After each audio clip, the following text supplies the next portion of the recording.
This is Mohit Sharma from त्रिशूल defence academy and आज हम लेकर आए एक सीरीज़ जहां हम बात करेंगे इंपॉर्टेंट करंट अफेयर्स के बारे में। एक्चुअली ये करंट अफेयर के साथ साथ यहाँ बहुत सारी इंपॉर्टेंट इन्फॉर्मेशन है जो हम आपसे शेयर करेंगे, बताएंगे आपको किस तरीके से हम डिफरेंट टॉपिक्स को कनेक्ट कर सकते हैं।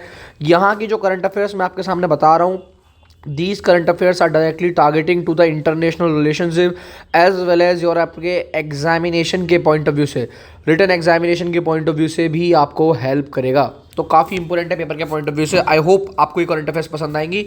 ठीक है, चलिए स्टार्ट करते हैं सीरीज़ को। और सबसे पहले हम स्टार्ट करते हैं डिफरेंट कॉन्सेप्ट्स को। तो start with the current affairs. Now these are the topics जो आज हम कवर करने वाले हैं। सबसे पहले आएगा क्राइम अगेंस्ट ह्यूमैनिटी। ये CAH के बारे में आज हम पढ़ेंगे, किस तरीके से क्राइम अगेंस्ट ह्यूमैनिटी अब बढ़ता जा रहा है, किस तरीके से जो हम देखते हैं कि जब दो कंट्रीज़ आपस में वॉरफेयर में होती हैं उस टाइम में हम उन कंट्रीज़ को कितना परेशान करते हैं। जिस तरीके से अभी इजराइल ने गाज़ा के ऊपर अपनी इतने सारे लोगों को परेशान किया, कई मासूम बच्चों को मार दिया, कई मासूम लोगों को मार दिया। तो इस तरीके की चीज़ें होना, इस तरीके के ऑफेंसेस होना, इन सबको हम कवर करने वाले हैं। क्या एक वॉर जैसी सिचुएशन में ये ज़रूरी नहीं है कि कंट्री कुछ ऐसे लॉज बनाए जिससे कि वहाँ के नॉर्मल पीपल्स को कोई हार्म ना हो या नॉर्मल पीपल सेव रहें। दूसरा, वहीं वुमेन्स की कंडीशंस के ऊपर आज हम बात करने जाएंगे, किस तरीके से हमारे स्टेट में, हमारी कंट्री में वुमेन्स की कंडीशंस को इम्प्रूव कर सकते हैं। आप सबको एक केस याद होगा जहां हाई कोर्ट ने स्टे लगा दिया था इन 2020 ऑन बिहार। इसलिए बिहार के अंदर एक चीज़ पे रिगार्डिंग कि जब दो वुमेन्स को प्रॉपरली न्यूड करके जब घुमाया गया था बिहार के अंदर कि काला जादू टोना टोटका इस टाइप की हरकतें करती हैं इस रिगार्डिंग, तो क्या ये सच में सच है? क्या ये फंडामेंटल राइट का वायलेशन नहीं है? क्या ये आर्टिकल 14, आर्टिकल 15 या आर्टिकल 21 का वायलेशन नहीं है? तो ऐसी चीज़ों के लिए हमारी सुप्रीम कोर्ट ने उस टाइम पर किस तरीके से पटना हाई कोर्ट को बहुत गंदे तरीके से लताड़ा था, उस चीज़ के बारे में। और साथ साथ इंडिया के जो जानी दुश्मन होता है, ऐसे इंडिया का एक जानी दोस्त है, दैट इज़ कॉल्ड रशिया। तो भारत और रशिया के रिश्ते स्टार्टिंग से लेकर आज तक बहुत अच्छे होते रहे हैं और उसी चीज़ के ऊपर आज हम इसको देखेंगे, किस तरीके से the relation between India and Russia, उसका इफेक्ट क्या है। ठीक है, चलिए आगे चलते हैं। अभी हम आते हैं पहली न्यूज़ पे, that is called crime against humanity. मैं आपको बता दूं CAH की ट्रीटी है जो कि basically on December 4, 2024 the UN यानी कि यूनाइटेड नेशन ने इसको अडॉप्ट करा एज अ रिजोल्यूशन, पर भारत ने इसको पार्टिसिपेट करने से मना कर दिया है। मैं आपको बताऊंगा क्या है। आज से कुछ टाइम पहले तक दैट इज़ कॉल्ड, हम सबके बीच में जो एक प्रॉपर तरीके से कुछ जियोनाइड कन्वेंशंस आए थे 1948 में और इसके अलावा जिनीवा कन्वेंशन आए थे 1949 में। अब इनका मतलब क्या था? जिनीवा कन्वेंशन के तहत आपको पता है बहुत बार इंडिया और जो हमारे पाकिस्तान है, जब वॉर हो जाता था, स्पेशली जिनीवा कन्वेंशन के तहत आपको आपके सोल्जर्स जो थे वो वॉरफेयर वाले रिटर्न करने होते थे और समथिंग ऐसी बहुत सारी कंडीशंस थी। वहीं जियोनाइड कन्वेंशन जो था, सॉरी जियोनोसाइड जो कन्वेंशन है, वो जियोनोसाइड कन्वेंशन के अंदर हमने ये चीज़ें पढ़ी हैं कि किस तरीके से इस कन्वेंशन के थ्रू अगर युद्ध होता है, वॉर जैसी सिचुएशन होती है, तो उस सिचुएशन के अंदर आपको क्या क्या काम है जिनसे आपको नहीं करने हैं, यानी कि आपके वहाँ के लोकल लोगों को आपको कैसे परेशान नहीं करना है या आपको किस तरीके से प्रॉब्लम क्रिएट नहीं करनी है। आप सबको पता होगा ऐसी बहुत सारी चीज़ें हैं। पर ये जियोनोसाइड कन्वेंशन जो था ये उन्हीं कंट्रीज़ के लिए था जो इसे साइन करेगा। और मैं आपको बता दूं इंडिया ने इसको साइन नहीं किया था। उसके पीछे का रीज़न है जो मैं आपको थोड़ी देर में बताऊंगा। इंडिया डिडंट साइन दैट, तो ये उसी के लिए। तो यानी कि अगर आप मान लो अगर आज अफ्रीका इस चीज़ को साइन कर रहा है और अफ्रीका ने अगर कोई भी चीज़ जो है वो बहुत ज़्यादा गलत करी है, या अगर मैं बात करता हूँ यूके ने इसको, सॉरी आई मीन ब्रिटेन ने इसको साइन कर लिया, लंदन ने इसको साइन कर लिया, ब्रिटेन में बहुत सारी कंट्रीज है जिन्होंने इसको साइन कर लिया, तो ये सिर्फ उन्हीं के लिए लागू देंगे।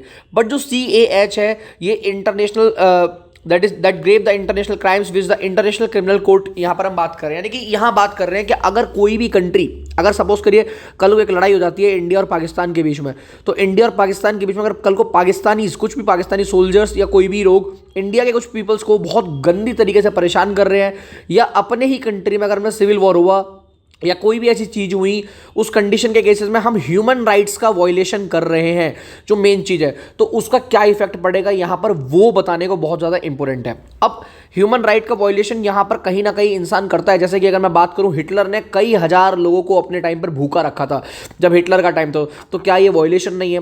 इस केस में यूएन चाहता है कि हम एक ऐसी इंटरनेशनल काउंसिल बनाए दैट इज कॉल्ड, एक ऐसा क्रिमिनल अगेंस्ट ह्यूमैनिटी करके, क्राइम अगेंस्ट ह्यूमैनिटी करके एक ऐसा एक लॉ तैयार करें जहां पर लोग अपने अपने देश में इनके खिलाफ सख्त कानून बनाएं, और ये कहीं ना कहीं बहुत ज़्यादा ज़रूरी भी है।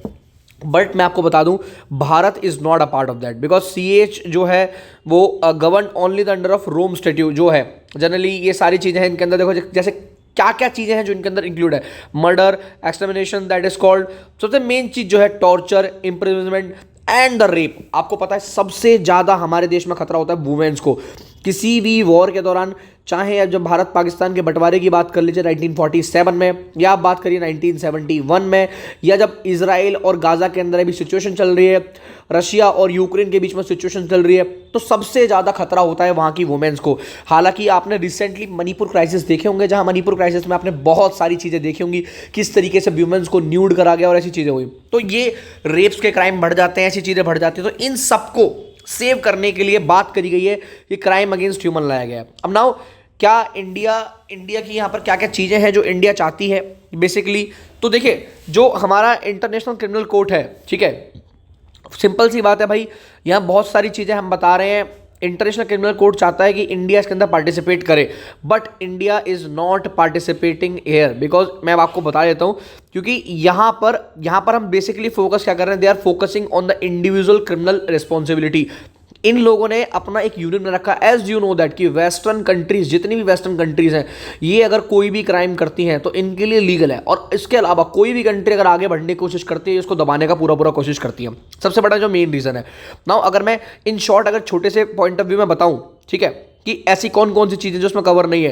देखो जेंडर के रिगार्डिंग प्रेगनेंसी हो गया, टेररिज्म हो गया, ये जो चीज़ें इसके अंदर कवर नहीं है। इंडिया चाहता है, अगर आप चाहते हो इंडिया इसमें पार्टिसिपेट करे, तो इंडिया वांट्स दैट कि भैया आप लोग इसमें पार्टिसिपेट करने से पहले आप टेररिज्म को इसमें क्यों नहीं ऐड करते हो, आप टेररिज्म को क्यों ऐड नहीं करते हो। सबसे ज़्यादा टेररिज्म फैलाने वाला तो खुद यूएसए है, हथियार और वेपन्स को इस तरीके से मार्केट में बांटता है और देता है कि जिस तरीके से वॉर बढ़ जाए, चीज़ें बढ़ जाएं, पहले फ्री में बांटता है, बाद में उन्हीं चीज़ों को धंधा करता है अच्छा खासा। तो ऐसी कंट्रीज जिन्होंने ये कन्वेंशन बनाए हैं, वो अपने बारे में कितना सोचती हैं, वो बहुत बड़ी बात है। हालांकि अपनी कंट्री की, हर एक कंट्री की अपनी एक इंडिविजुअल रिस्पॉन्सिबिलिटी बनती है कि वो अपना लेजिस्लेचर और जुडिशरी और एग्जीक्यूटिव डिपार्टमेंट को इतना स्ट्रांग करे जिससे कि ह्यूमन राइट का वायलेशन ना हो। और भारत जैसी कंट्री में ह्यूमन राइट के लिए बहुत अच्छे लॉज हैं, सच बताऊं तो रियलिटी में अच्छे हैं। अब इंडिया इसके लिए मना कर रहा है, उसका मेन रीजन है ये, पहले इन सब कंट्रीज ने न्यूक्लियर वेपन्स, इंडिया चाहता है कि अगर आपको चाहते ही हो, अगर आप ये डेफिनेशन दे रहे हो उस पर्टिकुलर चीज़ की, अगर आप चाह रहे हो CAH that is for crime against humanity, आप इसको इंक्लूड कर रहे हो, अलग अलग टॉपिक्स आप इसमें लेकर आ रहे हो, तो why don't you include the nuclear weapons in that. Nuclear weapon को आप इसमें इंक्लूड क्यों नहीं कर रहे हो, क्योंकि असली ज़्यादा दंगा और सब कुछ जो भी चीज़ें हो रही हैं पूरे वर्ल्ड में, न्यूक्लियर वेपन कर रहे हैं ये लोग। क्या करते हैं ये लोग, यही तो करते हैं, इन्होंने इराक की, ईरान की, इन सब लोगों की कितनी धज्जियां उड़ा रखी हैं, इन पूरी कंट्रीज को खत्म कर रखा है। वेस्टर्न कंट्रीज जितनी भी हैं खुद ने न्यूक्लियर टेस्ट कर लिए, दूसरों के लिए बैन करने की कोशिश करे हैं। अगर इंडिया ने एक बार कर लिए थे, इंडिया पर ना जाने कितने सैंक्शंस लगा दिए थे इन लोगों ने। तो ये है, इंडिया चाहता है कि आप टेररिज्म को उसमें इंक्लूड करो, इंडिया चाहता है कि आप जितनी भी चीज़ें हैं आप इन सबको इंक्लूड करो। तो इंडिया के कुछ क्रिटिकल पॉइंट्स हैं बेसिकली नाउ। और सबसे बड़ी बात जो इंडिया बोल रहा है, मैं CAH को नॉर्मल कंडीशन में क्यों एक्सेप्ट करूं, जब तक मेरे यहाँ पर आर्टिकल 34 नहीं हो रहा मार्शल लॉ, या जब तक मेरे यहाँ पर ऐसी कंडीशन नहीं हो रही जहाँ पर मेरी कंट्री के अंदर सारी चीज़ें बिगड़ चुकी हैं, यानी कि वॉर चल रहे हैं, लड़ाई चल रही है, झगड़े चल रहे हैं, तो मैं नॉर्मल कंडीशन में CAH को क्यों अट्रैक्ट करूँ। बिकॉज यहाँ पर अगर हम CAH को इंक्लूड कर रहे हैं या हम एक्सेप्ट कर रहे हैं in normal condition, so that is the failure of personal government laws, ठीक है, जहाँ ह्यूमन राइट्स की धज्जियां उड़ रही हैं। But it is not like that. So India is doing their duty as proper as they want to do. So during the arms conflict हम चाहते हैं ओनली ये चीज़ें हो, ठीक है। और बेसिकली याद रखिएगा क्या इंडिया को क्या रिक्वायर्ड है, तो इंडिया को रिक्वायर्ड है अपने भारत के अंदर ऐसे खुद के लॉज बनाए जहां हमें CAH किसी फॉरेन कंट्री या किसी फॉरेन पॉलिसी के थ्रू अडॉप्ट करने की जरूरत नहीं है। We need to adopt it by our own, ठीक है, हमें खुद अपने आप को चीजें करनी है। और आप सबको पता है, अगर मैं भारत की बात करूं तो भारत एक बहुत बड़ा रोल प्ले करता है एज अ ग्लोबल लीडर। तो ग्लोबल लीडर के तौर पर भारत ने शुरू से अपनी भूमिका निभाई है, जहां भारत के डिफरेंट रोल्स देखे गए हैं। भारत ने लीड किया है जब रशिया जैसी कंट्रीज, जब चाइना जैसी कंट्रीज, जब यूक्रेन जैसी कंट्रीज या किसी भी कंट्री, जब अलग अलग कंट्रीज लड़ने के मामले में डरती थी, जब अलग अलग कंट्रीज वॉर के अंदर पार्टिसिपेट कर रही थी और जब अलग अलग कंट्रीज हथियारों से लैस थी और युद्ध चल रहा था, तब इंडिया एकमात्र ऐसी कंट्री है जो रास्ता अपना रही थी पीस की। क्या डिप्लोमेसी रही है भारत की स्टार्टिंग से, खतरनाक चीज़ें हैं जो भारत फॉलो करता आया है और जिसी कारण से भारत को ग्लोबल लीडर के तौर पर देखा जाता है। अगर आप उठाकर देखो, अगर आप टाइम उठा के देखो, महाजनपद का टाइम उठा के देखो या कोई भी टाइम उठा के देखो या मौर्यन एम्पायर उठा के देखो, हमारे यहाँ ऐसे ऐसे चाणक्य जैसे ऐसे ऐसे लीडर रहे हैं जिन्होंने अर्थशास्त्र की स्थापना करी है, जिन्होंने इस तरीके से भारत को रिप्रेजेंट किया है कि वर्ल्ड में अलेक्जेंडर जैसे लोग, है ना, सिकंदर जैसे लोग भारत में आने से डरने लगे थे, भारत के अंदर से उनको वापस लौट के जाना पड़ा। तो क्या दिमाग का यूज़ किया, क्या मेंटल एबिलिटी थी उनकी, क्या स्टैंडर्ड था, ये सारी चीज़ें बहुत मायने रखती हैं।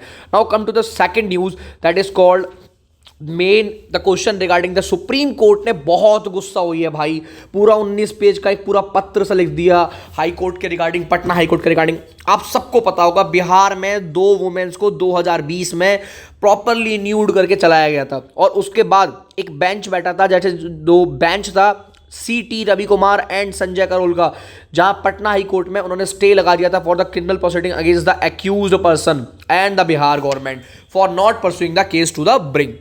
अब ये बहुत बड़ी बात है भाई, हमारे यहाँ ना देश में जितनी भी चीज़ आगे बढ़ते हैं, आप सबको पता है स्टार्टिंग में सती प्रथा थी जो लोग सही मानते थे, उससे पहले बाल विवाह था जिसको लोग सही मानते थे, डाउरी सिस्टम था, दहेज प्रथा थी उसको लोग सही मानते थे। तो भारत की एक जो सबसे बड़ी कमी रही है, आज तक की सबसे बड़ी जो कमी रही है, वो भारत की सबसे बड़ी कमी ये रही है कि भारत के अंदर हम प्रथाओं, रिवाजों, रीति रिवाज, कस्टम्स पे बहुत ज़्यादा बिलीव कर रहे हैं और उन पर डिपेंड करते हैं और उन कस्टम के रिप्रेजेंट में हमारी सोसाइटी इतनी अंधी हो जाती है कि हम जो भी क्राइम करते हैं हमको सब लीगल दिखता है। यही चीज़ हुई, 2 वुमेन्स, उनको पकड़ा गया, काला जादू का बहाना बनाया गया, टोना टोटका का बहाना बनाया गया और उनको वो प्रॉपर तरीके से 2 वुमेन्स को अब पूरी बिहार में न्यूडली उनको हेयर एंड वॉक कराया। सेम चीज़ आपने ये चीज़ देखी होगी, मणिपुर में भी कुछ ऐसा ही हुआ, कहीं ना कहीं ये भी ह्यूमन राइट्स के अगेंस्ट ही है। बट सुप्रीम कोर्ट ने अपना बहुत बड़ा डिसीजन दिया। सुप्रीम कोर्ट ने बोला कि it is a violation of article 14 right to equality और इक्वलिटी बिफोर लॉ।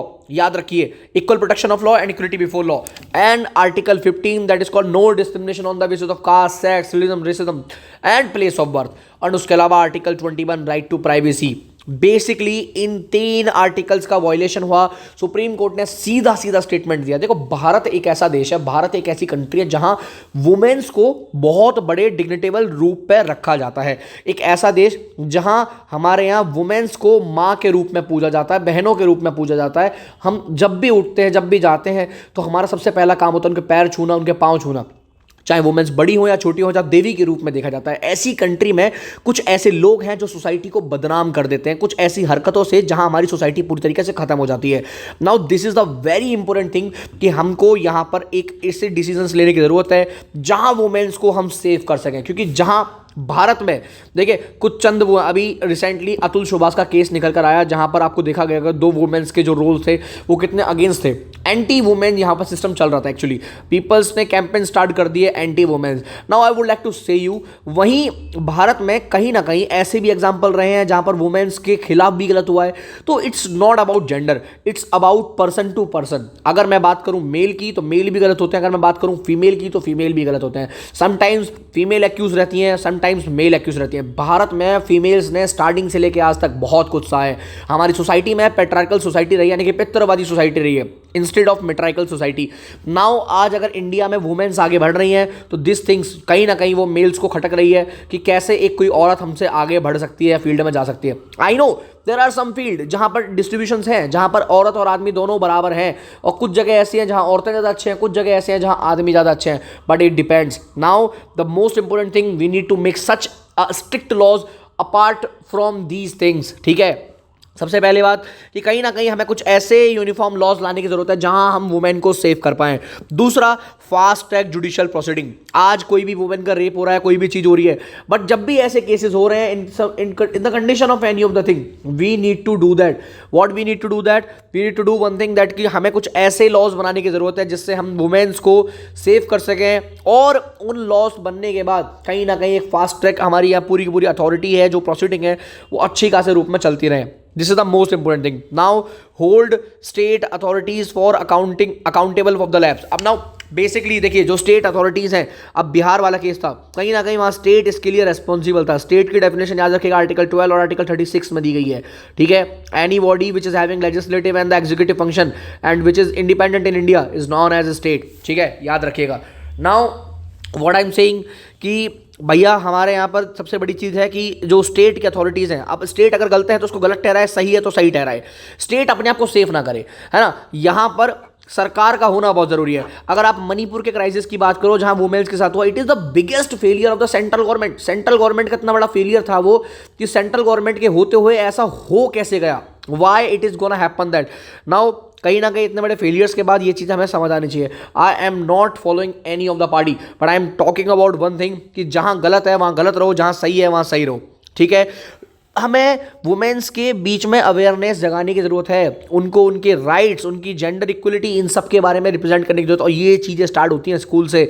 अगर स्टार्टिंग से वुमेन्स को हम सेव करें, सिक्योर्ड करें, एक मार्शल आर्ट की सेशन या कोचिंग अगर वुमेन्स के लिए कंपलसरी कर दें तो कहीं ना कहीं आज वुमेन्स अपने लिए खड़ी रह सकती हैं और स्टैंड कर सकती हैं.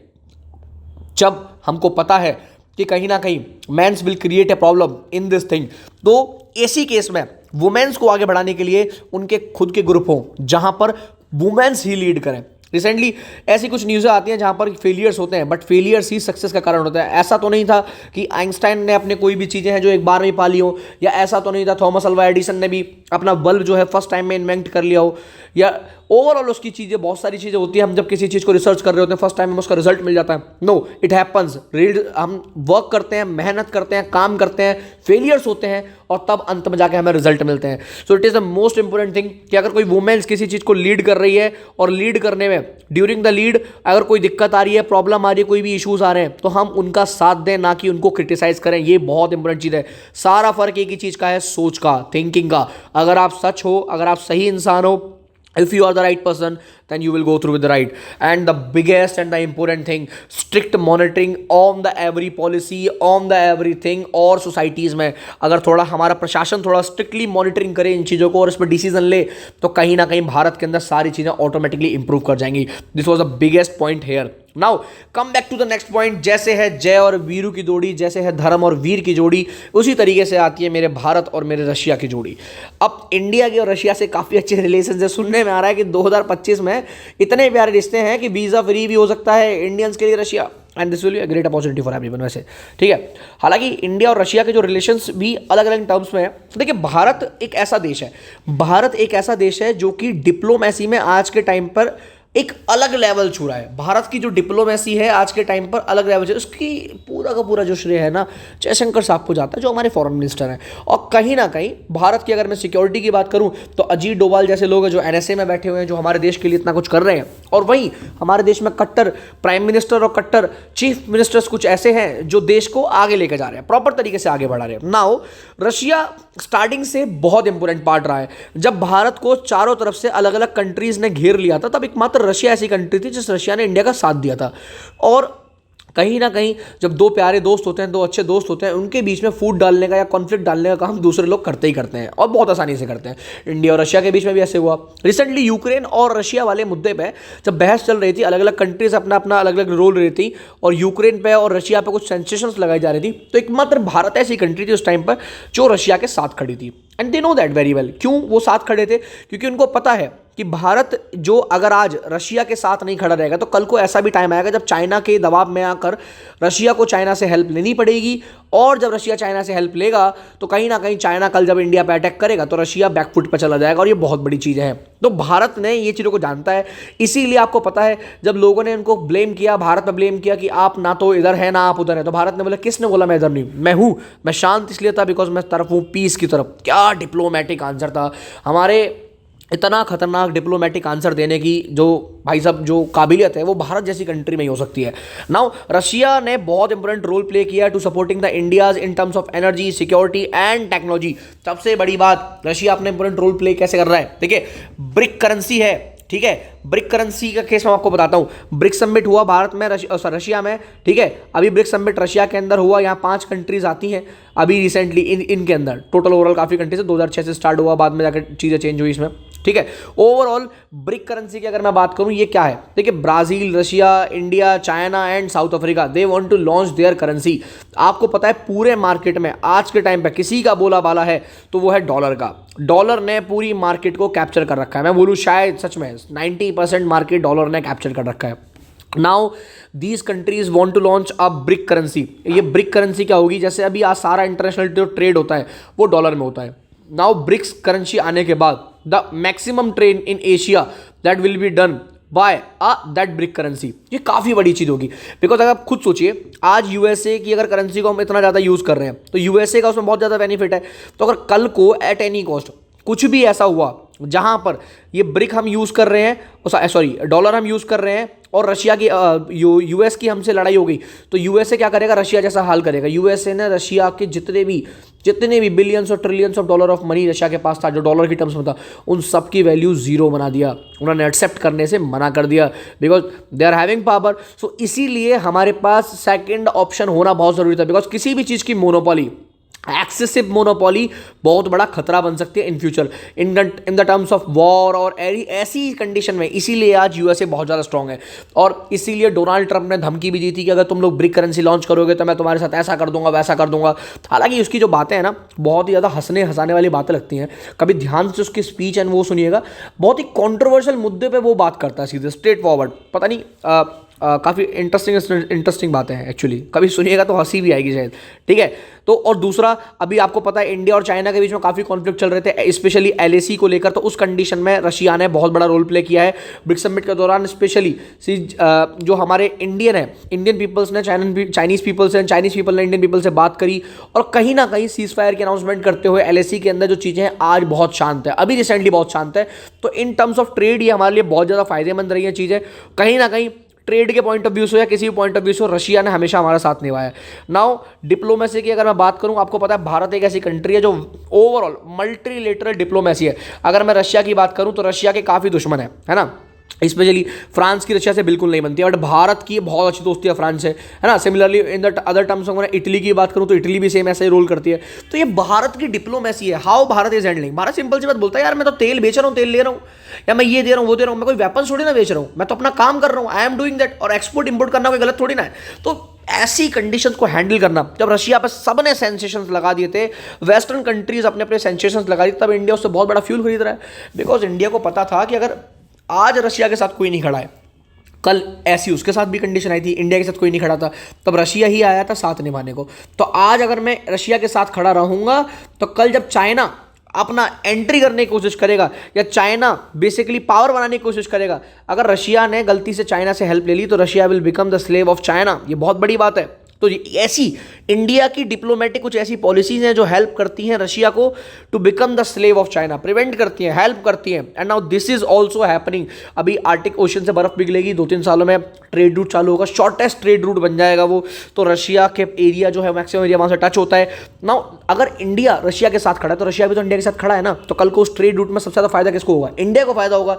That's why foreign countries are also being very कह सकते हैं लीनियंट बन रही है भारत के साथ इन terms of point of view. कह सकते हैं एट द एंड कि इन दोनों के बीच में जो रिलेशन है, ग्लोबल रिलेशन है, खतरनाक रिलेशन है, they are having very good relation in between them. So आज की इस वीडियो में यही हमने कवर करना था। आई होप आपको ये वीडियो मज़ेदार लगी होगी, पसंद आई होगी, ठीक है। तो मिलेंगे किसी अगली वीडियो में एक अलग एक करंट अफेयर को लेके, एक इंटरनेशनल टॉपिक को लेके, या एक ऐसे टॉपिक को लेके जो आपके पेपर के पॉइंट ऑफ व्यू से बहुत इंपॉर्टेंट है। तब तक के लिए जय हिंद, वंदे मातरम। अब डिफेंस एग्जाम क्रैक करना हुआ और भी आसान, त्रिशूल डिफेंस एकेडमी लेकर आए हैं बिल्कुल ही एडवांस लर्निंग ऐप। तो आज ही ज्वाइन करें और स्टार्ट करें अपनी ऑनलाइन क्लासेस।